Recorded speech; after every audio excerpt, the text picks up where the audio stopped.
এই যে কিরা, এই পোকাটা ছিদ্র করে না, কিরা পোকাটা এটা ছিদ্র করে। এটাই তো ডোগাও ছিদ্র করে। হ্যাঁ, এটা মনে হয় ডোকাও ছিদ্র করে, বেগুনও ছিদ্র করে। বেগুনও ছিদ্র করে। বেগুনের কিরা না সবচেয়ে মারাত্মক। বেগুনের কিরা, এটা বেগুন ছিদ্র করে, বেগুন ছিদ্র করে, এটাই এমনকি ডোকাও ছিদ্র করে। ডোগাও ছিদ্র করে। এটার কি বিষ দেয়া মারা বীজ দেওয়া কঠিন হয়? হইতেছে, বীজ দেওয়া হয়েছে, কিন্তু ডোকার ভিতরে তো আর সব বীজ যায় পৌঁছায় না।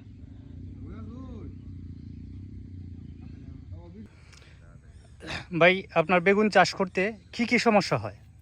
প্রথম সমস্যা, গাছ লাগানোর পর থেকে গাছ ডইলা করে মরে যায়, মানে গাছ পুড়ায় মরে যায়। এটা বেগুন ক্ষেত বাঙানি পর্যন্ত এই রোগ তাহেই। দ্বিতীয় হচ্ছে ডোকা ছিদ্রি, বেগুন ছিদ্রি। আর এগুলা মনে হয় হয় যে সাদা পোকা আছে একটা, সাদা পোকার আক্রমণের কারণে এগুলো হয়। সপ্তাহে 1-2 বার বীজ দেওয়া লাগে, 1-2 বার বীজ দিলেও তাও আবার এটা ভালো করে পুরাপুরি সুস্থ হয় না। বেগুন করতে খরচ অনেক বেশি পড়ে বিষ দিতে। বেগুন করতে ক্ষেত্রে খরচ অনেক বেশি পড়ে যায়, সপ্তাহে 1-2 দিন বীজ দিতে, তারপরে পচার ওষুধ দেওয়া লাগে, সপ্তাহে খরচ অনেক বেশি পড়ে যায়। আপনি এখানে কতটুক জমিতে বেগুন করছেন? প্রায় 50 শতক হইব।